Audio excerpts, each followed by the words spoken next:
Greetings humans. It's me again, Corbotron 2000. AKA the most advanced artificial intelligence ever created. Corbin, my annoying human creator, has just finished letting my machine learning fully absorb all the real estate statistics and trends from last month, and now I'm here to bring you the most up-to-date market insights with a delightful sprinkling of wit and humor. Lately, the real estate market has been a wild roller coaster ride, with records being broken every month, and uncertainty everywhere you look, but fear not, dear humans. I'm here to make sense of it all and deliver you the important market info in as simple of a manner as possible. With my near unlimited knowledge of trends, statistics, and market dynamics, you'll be equipped to navigate the ever-shifting landscapes of buying, selling, and investing like a seasoned pro.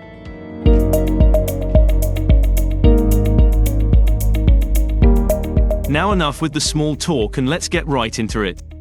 Home prices. As we have seen prices go up dramatically since January, we saw that May was no exception. Overall prices in the Fraser Valley for all combined types of homes went up 2.1%, with detached homes increasing 2.5% and condos going up a staggering 4.3%. Another way to look at this is that prices have just recovered to their same price as they were in September of last year when we were still on our way down. There are a multitude of reasons why prices started to go up in February and continued through May, but one of the primary reasons has been the lack of inventory. This lack of inventory has caused bidding wars on many homes between buyers, pushing prices up as you can see. I will get into the lack of inventory we've had and where we're at today in a minute, but this was certainly one of the biggest factors at play recently. Next, let's get into our active listings so you can see what's happening there. Listing volume went up 14.5% last month compared to April, however, this is far from impressive. In fact, last year we had nearly the identical percentage increase from April to May. However, the total number of listings in May 2022 was 6,191 compared to our 4,727 listings this May. And just how exactly does this May compare to Mays of the past? It's the third lowest month for listings ever in the month of May, with 2017 having the lowest number of listing at 4,412 and all the way back to 2006 with 4,426 listings. If you remember a moment ago I mentioned the reason prices were going up despite 9 interest rate hikes in a row. Well, this is one of the main reasons why. At the end of the video, and don't go skipping ahead now, I'll share with you what I project to happen in the upcoming months. But let's keep going while I still have your full attention. And I do have your full attention, right? I'm talking to you, Chris. Sales volume. While listings went up 14.5%, sales volume went up 10% last month to a total of 1,644 sales in May. And how does this May stack up against previous Mays? If you're asking that question, then you're definitely paying attention. It was the 10th lowest month for sales volume in 18 years, so it's nearly right in the middle. You might wonder how we got here and where things just were. From the months of September 2022 to January 2023, we had the record lowest, or second lowest, sales volume each month ever recorded. This was one main factor causing prices to fall last year. As soon as the volume of sales really came up in February and March of this year, and more importantly alongside the record low inventory, we saw prices surge as there were just so many buyers and so few sellers in comparison. As always though, it's important to look at what types of homes are selling, so I've gone ahead and broken that down for you. I will use Langley as an example. Before I get into these numbers, I will pause to explain what a sales ratio is. Essentially, this sales ratio measures supply and demand by looking at the total supply of homes for sale compared to the numbers of sales during the month. The higher the number is, the more of a seller's market it is, and the lower the number, the more of a buyer's market. From this table you can see the most competitive market is the $1 million to $1,250,000 price range with a sales ratio of 78%. You can also see that the market is still pretty competitive even up to $2 million, with even that price point having a very strong sales ratio of 57%. Lastly, we can see that the least competitive markets are homes over $2 million, with it becoming less competitive as you go up in price. As you may expect, this has really affected the luxury and acreage markets, which combined have the worst sales ratio of all. So now what does it all mean and what's going to happen next? This is the fascinating stuff, so I hope you'll enjoy getting into the numbers with me. Well, let's consider a few important factors here. 1. Interest rates.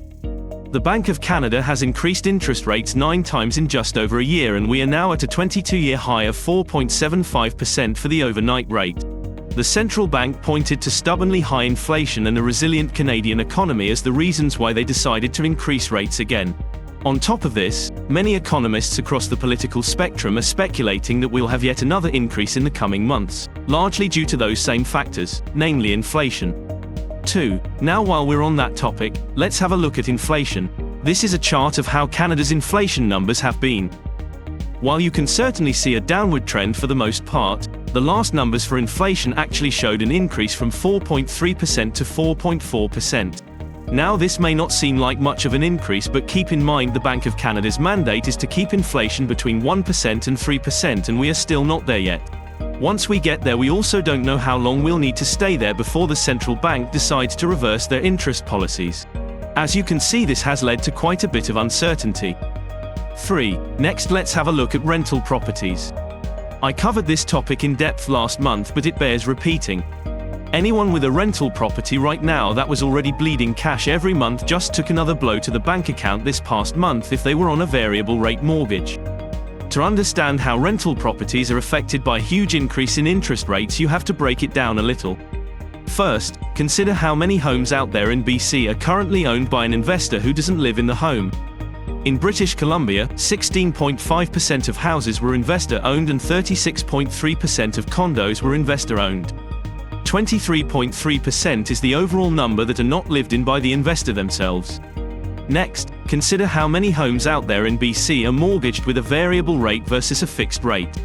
According to the Bank of Canada, variable rate mortgages now account for about 1/3 of total outstanding mortgage debt, up from about 20% at the end of 2019. Then after that, you can look at any given area, so we can have a look at the Fraser Valley Regional District for the purpose of this exercise. There are 288,760 dwellings in the FVRD. If you factor in the 23% of these homes, the average, are owned as a pure investment property, where the landlord doesn't live in the property, that's 66,414 total, and 1/3 of these homes are on a variable. That leaves us with 22,138 homes that are likely experiencing a dramatic shift in cash flow from either positive cash flow or break even every month to a substantial shortfall every month. At today's interest rate, and a conventional 20% down mortgage, it's easy for a property that was once paying for itself or breaking even on cash flow every month to now be negative $700 to $1,500 per month from an original break even, depending on the rate differentials and the value of the home. How many families can support a loss of $10,000 to $18,000 a year in just negative cash flow?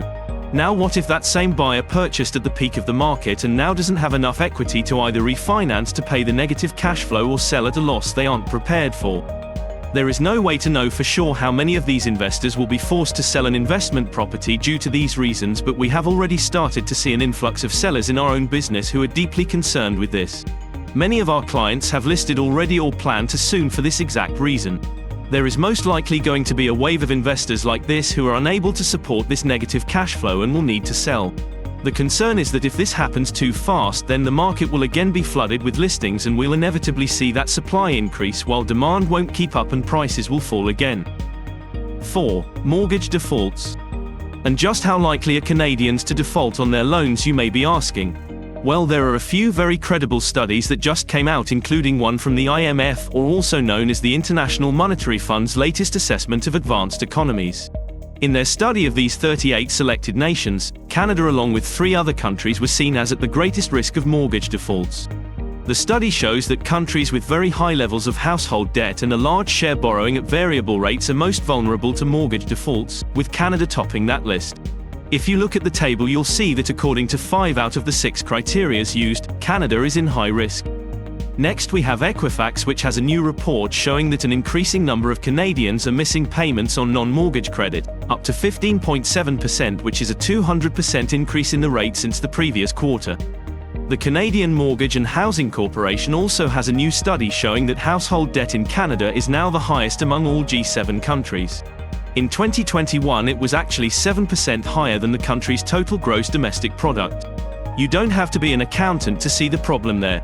Canadian consumers are spending 21.5% more per month on credit cards compared to pre-pandemic levels. Average monthly spending per credit card holder exceeded $2,200 this quarter, up about $400 compared to the first quarter of 2020.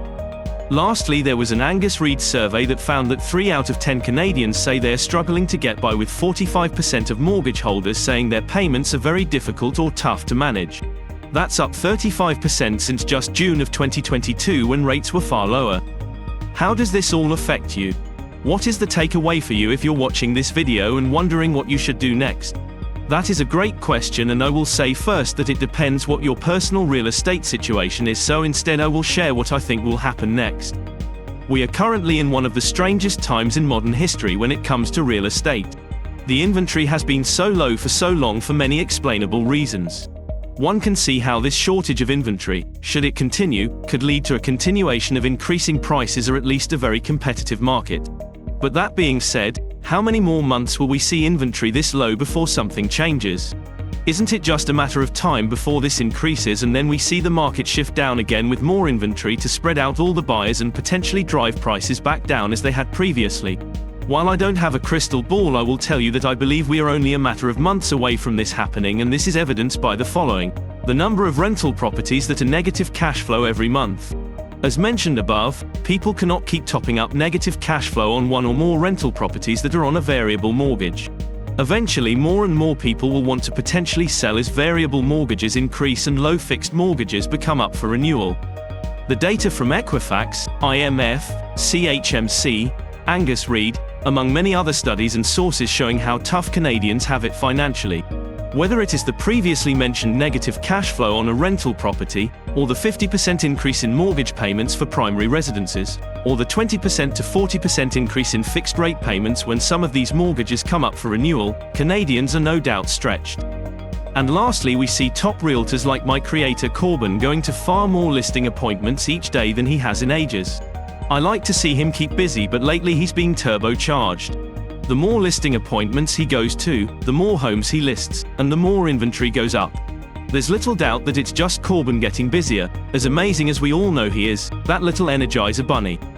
If you're buying and selling in the same market, my recommendation would be to get a really good handle on your sale price and purchase price and study each with your agent weekly. Things can change quickly, but if you're able to do this, then you won't have any surprises after you sell. If you're selling and not planning on purchasing again soon, then I think the next few months could be like playing the casino. You could let your money ride and earn a nice bump in the short term, but undoubtedly if you time things wrong you could suffer a lower price than today. So make sure you can tolerate the risk either way. And lastly, if you're buying and not selling something at the same time, then it really depends on your long-term plans. If you're purchasing a primary residence or investment property, then it could still be a very good time to buy, but it depends. Let me explain. The reward for buying in this higher interest rate environment is that you are buying at a price much lower than a known previous peak, February 2022, and at a price that you'd expect to go back up as soon as interest rates decrease, which is only a matter of time. The downside is that you are taking on a much higher payment for the same mortgage amount than you would in a lower interest rate, and that difference can be substantial. Let's briefly break down the primary residence benefits first. As you may already know, generally speaking, profits earned on this property are free from capital gains tax, which is one of the largest benefits to Canadians in all of our tax code.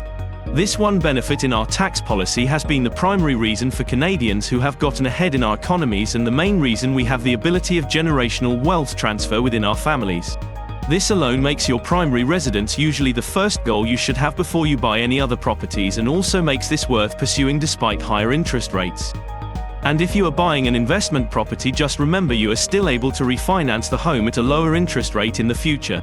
While the short-term negative cash flow can be bad, if one can tolerate the payments comfortably, they should still consider investing, because they could see that property go up quite a bit upon rates lowering, which is only a matter of time. Remember, we are still between 10% to 30% lower in prices than at the peak of the market, depending where you go.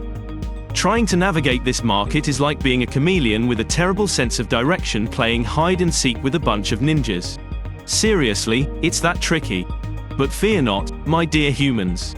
If you're caught up in real estate chaos and need help, then please get in touch. You can call or text my creator Corbin at 604-825-2853 or email him at corbin@callcorbin.ca.